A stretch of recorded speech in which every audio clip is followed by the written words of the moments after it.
So ಈ ರೀತಿ ನೀವು ಮಾಡಿಕೊಂಡು ಊಟ ಮಾಡಬೇಕಾ? ಯಮ್ಮಿಯಾಗಿರುತ್ತೆ, ಆರಾಮಾಗಿ ಮಕ್ಳಿಗೂ ಹೆಲ್ದಿ ಫುಡ್ ಅಂತಲೇ ಹೇಳ್ಬೋದು. ಸೊ ತುಂಬ ಚೆನ್ನಾಗಿರುತ್ತೆ. ಈ ರೀತಿ ಮಾಡಬೇಕು ಅಂದರೆ ವಿಡಿಯೋನ ಎಲ್ಲೂ ಸ್ಕಿಪ್ ಮಾಡಿದಿರ ಕೊನೆಯವರೆಗೂ ನೋಡಿ. ಸೊ ತುಂಬ ಚೆನ್ನಾಗಿ ಬರುತ್ತೆ. ಒಮ್ಮೆ ನಿಮ್ಮ ಮನೆಯಲ್ಲೂ ಟ್ರೈ ಮಾಡಿ. ಸೂಪರಾಗಿದೆ ಮಾತ್ರ. ಇನ್ನೂ ನನ್ನ ಚಾನಲ್ನ ಸಬ್ಸ್ಕ್ರೈಬ್ ಮಾಡಿಲ್ವಾ? ಪ್ಲೀಸ್ ಸಬ್ಸ್ಕ್ರೈಬ್ ಮಾಡಿ, ಬೆಲ್ ಐಕಾನ್ ಮಾಡಿ. ವಿಡಿಯೋ ಇಷ್ಟ ಆದರೆ ಲೈಕ್ ಮಾಡಿ. ಕೀರೆ ಸೊಪ್ಪು ತೊಗೊಂಡಿದ್ದೀನಿ. ಸೊ ಈ ರೀತಿ ಹೆಚ್ಕೊಂಡಿದ್ದೀನಿ. ಇದಕ್ಕೆ ಬೇಳೆ ಹಾಕ್ತಾಯಿದ್ದೀನಿ. ಬೇಳೆ ಬದಲು ಹಸಿ ಕಾಯಿ ಅಂದರೆ ಅವರೆಕಾಯಿ ಆಗಿರ್ಬೋದು ಅಥವಾ ಅಳಸಂದೆ ಕಾಳು ಆಗಿರ್ಬೋದು, ಈ ಥರ ಯೂಸ್ ಮಾಡ್ಕೋಬೋದು. ಇಲ್ಲಿ ನಾನು ಬೇಳೆನ ಯೂಸ್ ಮಾಡ್ತಾಯಿದ್ದೀನಿ. ಕೀರೆ ಸೊಪ್ಪು, ಬೇಳೆ, 2 ಟೊಮೆಟೊ ತೊಗೊಂಡಿದ್ದೀನಿ. ಈ ಒಗ್ಗರಣೆಗೆ ಸಣ್ಣಗೆ ಹೆಚ್ಕೊಂಡಿರೋ ಈರುಳ್ಳಿ, ಆಮೇಲೆ ಬೆಳ್ಳುಳ್ಳಿ, ರುಬ್ಬೋದಕ್ಕೆ ಈರುಳ್ಳಿ, ಕಾಯಿ ತುರಿ, ನಾನು ಜೀರಿಗೆ, ಮೆಂತ್ಯ, ಮೆಣಸು, ಮೆಣಸಿನ್ಕಾಯಿ ಇಷ್ಟನ್ನು ತೊಗೊಂಡಿದ್ದೀನಿ. ಸೊ ಬನ್ನಿ ಯಾವ ರೀತಿ ಮಾಡೋದು ಅಂತ ತೋರಿಸ್ತೀನಿ. ಬೇಳೆ ಬೇಯೋದಕ್ಕೆ ಇಟ್ಟಿದ್ದೀನಿ. ಸೊ ನೀಟಾಗಿ ಬೇಳೆ ಬೇಯೋದಕ್ಕೆ ಇಟ್ಟಿದ್ದೀನಿ. ಓಪನ್ ಆಗಿ ಮಾಡ್ತಾಯಿದ್ದೀನಿ, ಕುಕ್ಕರಲ್ಲಿ ಹಾಕ್ತಾಯಿಲ್ಲ. ಸೊಪ್ಪನ್ನ ನೆನೆಸಿದ್ದೀನಿ. ಒಂದು 5 ಮಿನಿಟ್ಸ್ ನೆನೆಸಿದ್ರೆ ಸೊ ಮಣ್ಣು ನೆಂದು ಕೆಳಗೋಗುತ್ತೆ, ಆಗ ನೀಟಾಗಿ ತೊಳೆದು ಹಾಕ್ಬೋದು. ನಾನು ಮಿಕ್ಸಿ ಜಾರ್ಗೆ ಸ್ವಲ್ಪ ಕಾಯಿ ತುರಿ, ಒಂದು ಈರುಳ್ಳಿ, ನಂತರ ಬೆಳ್ಳುಳ್ಳಿ,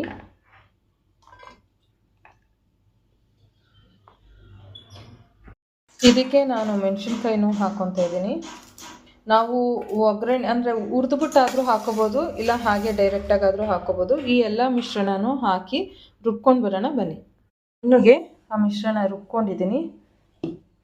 ಒಂದು ಪಾತ್ರೆಗೆ ಸೊ ಎಣ್ಣೆ ಹಾಕ್ತಾ ಇದ್ದೀನಿ. ಇದಕ್ಕೆ ಸಾಸಿವೆ ಹಾಕ್ತಾ ಇದ್ದೀನಿ. ಕರ್ಬೇವಿನ ಸೊಪ್ಪು ಸಹ ಹಾಕ್ತಾ ಇದ್ದೀನಿ. ರುಬ್ಬಿರುವಂಥ ಮಿಶ್ರಣನ ಆ್ಯಡ್ ಮಾಡ್ತಾ ಇದ್ದೀನಿ. ಸೊ ಚೆನ್ನಾಗಿ ಬೇಯಬೇಕಲ್ವ, ಹಾಗಾಗಿ ಇದಕ್ಕೆ ನಾನು ಸ್ವಲ್ಪ ನೀರು ಹಾಕ್ಕೊಂಡು ಬೇಯಿಸ್ಕೊತೀನಿ. ಬೇಳೆ ಒಂದು ಕುದಿ ಬಂದಿದೆ. ಈಗ ನಾನು ಇದಕ್ಕೆ ತೊಳೆದಿಟ್ಕೊಂಡಿರುವಂತಹ ಟೊಮೆಟೊ ಆ್ಯಂಡ್ ತೊಳೆದಿಟ್ಕೊಂಡಿರುವಂತಹ ಸೊಪ್ಪನ್ನ ಆ್ಯಡ್ ಮಾಡ್ತಾ ಇದ್ದೀನಿ.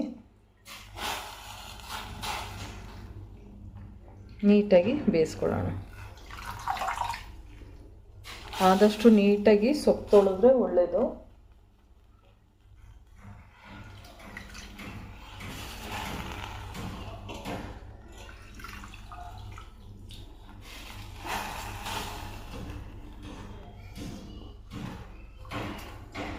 ಇದು ಈ ರೀತಿ ಹಾಕ್ಕೊಂಡು ನೀಟಾಗಿ ಬೇಯಿಸ್ಕೊಳ್ಳೋಣ. ನೋಡ್ತಾ ಇದ್ದೀರಲ್ಲ, ಬೇಯ್ತಾ ಇದೆ. ಸೊ ಇನ್ನೊಂದು ಸ್ವಲ್ಪ ಬೇಳೆ ಬೇಯಬೇಕು, ಬೇಯಲಿ. ಸ್ವಲ್ಪ ಬೇಯಬೇಕಾಗತ್ತೆ ಬೇಳೆ. ಈಗ ನಾನು ಟೊಮೆಟೊನ ಫುಲ್ಲು ನುಣ್ಣಗೆ ಬೆಂದಿದೆ, ಸೊ ಹಾಗಾಗಿ ಬಟ್ಲಿಗೆ ಹಾಕ್ಕೊತಾ ಇದ್ದೀನಿ ಹಾರಲಿ. ಈಗ ಸೊ ಸ್ವಲ್ಪ ಬೆಂದಿರೋವಂತಹ ಸೊಪ್ಪು ಮತ್ತು ಬೇಳೆ ಮಿಶ್ರಣನ ಮಿಕ್ಸಿಗೆ ಹಾಕ್ಕೊತಾ ಇದ್ದೀನಿ ಸ್ವಲ್ಪ. ಸೊ ಇದು ತಣ್ಣಗೆ ಆಗಲಿ. ಬೇಯಿಸಿರುವಂತಹ ಟೊಮೆಟೊನ ಹಾಕ್ಕೊಂಡು ರುಬ್ಕೊಬರೋಣ ಬನ್ನಿ. ಈಗ ಇಲ್ಲಿ ಸೊ ಟೊಮೆಟೊ ಮತ್ತು ಸ್ವಲ್ಪ ಬೇಯಿಸಿರುವಂತಹ ಮಿಶ್ರಣನ ಸೊ ಇದಕ್ಕೆ ಹಾಕ್ತಾ ಇದ್ದೀನಿ.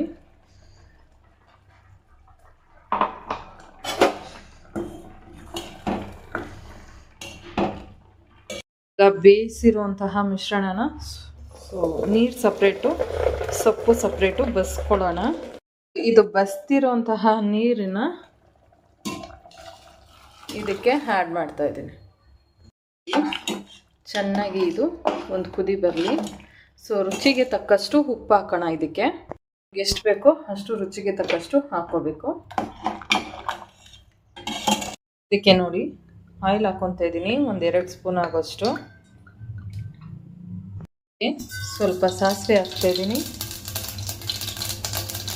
ಉದ್ದಿನಬೇಳೆ, ಕಡಲೆಬೇಳೆ ಹಾಕ್ಕೊಂಡು ಬಾಡಿಸ್ಕೊಳ್ಳೋಣ. ಈರುಳ್ಳಿ ಜಜ್ಕೊಂಡಿರುವಂತಹ 4 ಹೋಳು ಹಸಿಮೆಣಸಿನ್ಕಾಯಿ ಇಷ್ಟನ್ನು ಹಾಕಿ ಸ್ವಲ್ಪ ಎಣ್ಣೆಯಲ್ಲಿ ಬಾಡಿಸ್ಕೊಳ್ಳೋಣ. ಹೆಚ್ಚಿರುವಂತಹ ಈರುಳ್ಳಿನ ಆ್ಯಡ್ ಮಾಡ್ತಾ ಇದ್ದೀನಿ. ಯಾವಾಗಾದರೂ ಒಮ್ಮೆ ಅಪರೂಪಕ್ಕೆ ಈ ರೀತಿ ಮಾಡ್ಕೊಂಡು ತಿಂತೀವಿ. ನಮಗಂತೂ 24 ಅವರ್ಸ್ ಇಟ್ಟು ನಾನು ತಿಂತೀನಿ. ಬಸ್ಸಾರು ಅಂದರೆ ಅಷ್ಟು ಇಷ್ಟ ನನಗೆ. ಇದನ್ನು ನೀಟಾಗಿ ಒಂದು ಬಾಡಿಸ್ಕೊಳ್ಳೋಣ. ಎಷ್ಟು ಇಷ್ಟ ಅಂದರೆ ಬಸ್ಸಾರು ತುಂಬ ಇಷ್ಟ. ಅದು ಹೀರೆಕಾಯಿ ಬೇಳೆ ಹಾಕಿ ಮಾಡ್ತಾರಲ್ಲ, ಅದರಲ್ಲಂತೂ ತುಂಬ ಯಮ್ಮಿಯಾಗಿರುತ್ತೆ. ಈ ಸೊಪ್ಪಿನಲ್ಲೂ ಸಹ ಮಾಡ್ಬೋದು. ಕಾಳುಗಳು, ಹಸಿ ಕಾಳು ಇರುತ್ತಲ್ಲ ಅದರಲ್ಲೂ ಸಹ ಮಾಡ್ಬೋದು. ತುಂಬ ಯಮ್ಮಿಯಾಗಿರುತ್ತೆ ಮಾತ್ರ. ನನಗಂತೂ ತುಂಬ ಇಷ್ಟ ಈ ಸಾಂಬಾರು. ಸ್ಮೆಲ್ಲೇ ಒಂಥರ ನನಗೆ ಬಾಯಲ್ಲಿ ಮೌತ್ ವಾಟ್ರಿಂಗ್ ಆಗುತ್ತೆ ಹೇಳಬೇಕು ಅಂದರೆ. ಸೊ ನೀಟಾಗಿ ಬಾಡಿಸ್ಕೊಂಡಿದ್ದ ನಂತರ ಇದಕ್ಕೆ ಸ್ವಲ್ಪ ಕಾಯಿ ತುರಿ ಹಾಕ್ಕೊಳ್ಳೋಣ. ಹಸಿಮೆಣ್ಸಿನ್ಕಾಯಿ ತೊಗೊಂಡಿದ್ದೀನಿ, ಬೇಕು ಅಂದರೆ ಒಣಮೆಣ್ಸಿನ್ಕಾಯಿನೂ ತೊಗೋಬೋದು. ಸೊ ಇಲ್ಲಿ ಕಾಯಿ ತುರಿನ ಹಾಕ್ಕೊಂಡು ಒಂದು ರೌಂಡ್ ಬಾಡಿಸ್ಕೊಂಡ್ಮೇಲೆ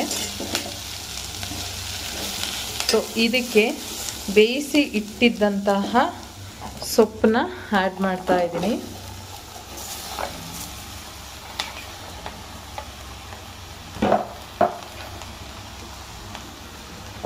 ಸೊ ಈಗ ನೀಟಾಗಿ ಒಂದು ಮಿಕ್ಸ್ ಕೊಡೋಣ.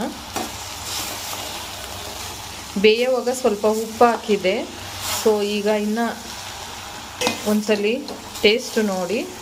ಸೊ ಸ್ವಲ್ಪ ಶಾರ್ಟೇಜ್ ಆದರೆ ಒಂದು ಸ್ವಲ್ಪ ರುಚಿಗೆ ತಕ್ಕಷ್ಟು ಉಪ್ಪು ಹಾಕ್ಕೋಬೇಕಾಗತ್ತೆ. ರುಚಿಗೆ ತಕ್ಕಷ್ಟು ಉಪ್ಪು ಹಾಕ್ತಾಯಿದ್ದೀನಿ, ನೋಡ್ಕೊಂಡು ಹಾಕ್ಕೊಳ್ಳಿ. ಯಾಕಂದರೆ ಬೇಯೋವಾಗೂ ಸಹ ಸ್ವಲ್ಪ ಉಪ್ಪು ಆ್ಯಡ್ ಮಾಡಿರ್ತೀವಲ್ಲ, ಹಾಗಾಗಿ. ಸೊ ಈಗ ಒಂದು ಒಳ್ಳೆ ಮಿಕ್ಸ್ ಕೊಟ್ಟರೆ ಸೊಪ್ಪಿನ ಪಲ್ಯ ರೆಡಿಯಾಗಿರುತ್ತೆ. ಇದಕ್ಕೆ ಬಿಸಿ ಮುದ್ದೆ, ಚಪಾತಿ ಒಳ್ಳೆ ಕಾಂಬಿನೇಷನು. ಸಾಂಬಾರು ಇದು ಚೆನ್ನಾಗಿ ಕುದಿಬೇಕು. ನಾನು ಸ್ವಲ್ಪ ಹೋಟ್ಲು ಸ್ಪೆಷಲಿಂಗ್ನ ನೆನೆಸ್ಕೊಂಡು ಇಟ್ಟಿದ್ದೆ. ಸೊ ಅದನ್ನು ಆ್ಯಡ್ ಮಾಡ್ತಾಯಿದ್ದೀನಿ. ಸೊ ಈಗ ತಟ್ಟೆಗೆ ಸರ್ವ್ ಮಾಡ್ತಾಯಿದ್ದೀನಿ. ಸೊ ಸೊಪ್ಪಿನ ಪಲ್ಯ ಆ್ಯಂಡ್ ಇದನ್ನು ಚಪಾತಿ ಅನ್ನೋ ಜೊತೆ ತಿಂದರೆ ತುಂಬ ಚೆನ್ನಾಗಿರುತ್ತೆ. ಮುದ್ದೆ ಜೊತೆ ಅಂತೂ ಒಳ್ಳೆ ಕಾಂಬಿನೇಷನ್ ಅಂತಲೇ ಹೇಳ್ಬೋದು. ಇಲ್ಲಿ ನಾನೀಗ ಅನ್ನಕ್ಕೆ ಮಾಡ್ಕೊಂಡಿರೋದು. ಸೊ ಅನ್ನಕ್ಕೆ ಸ್ವಲ್ಪ ತುಪ್ಪ ಆ್ಯಂಡ್ ಬಿಸಿ ಬಿಸಿ ಸಾಂಬಾರು.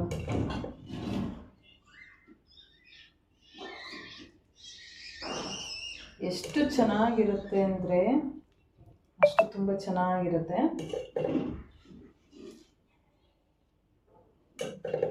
ಯಾರಿಗೆಲ್ಲ ಇಷ್ಟ ಆಗಿದೆ ಲೈಕ್ ಮಾಡಿ, ಕಮೆಂಟ್ ಬಾಕ್ಸಲ್ಲಿ ಕಮೆಂಟ್ ಮಾಡಿ ನೀವು ಯಾವ ರೀತಿ ಮಾಡ್ತೀರಾ ಅಂದ್ಬಿಟ್ಟು.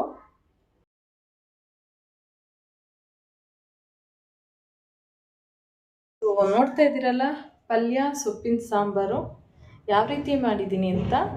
ಸೊ ಸ್ಮೆಲ್ ಅಂತೂ ಆಸಮ್ಮಾಗಿ ಬರ್ತಿದೆ. ಸೊ ಯಾರಿಗೆಲ್ಲ ಇಷ್ಟ ಆಗಿದೆ ಲೈಕ್ ಮಾಡಿ, ಶೇರ್ ಮಾಡಿ, ಕಮೆಂಟ್ ಮಾಡಿ. ಹಾಗೆ ನಿಮ್ಮ ಸೈಡ್ ಯಾವ ರೀತಿ ಮಾಡ್ತೀರಾ ಅಂತ ಕಮೆಂಟ್ ಮಾಡಿ.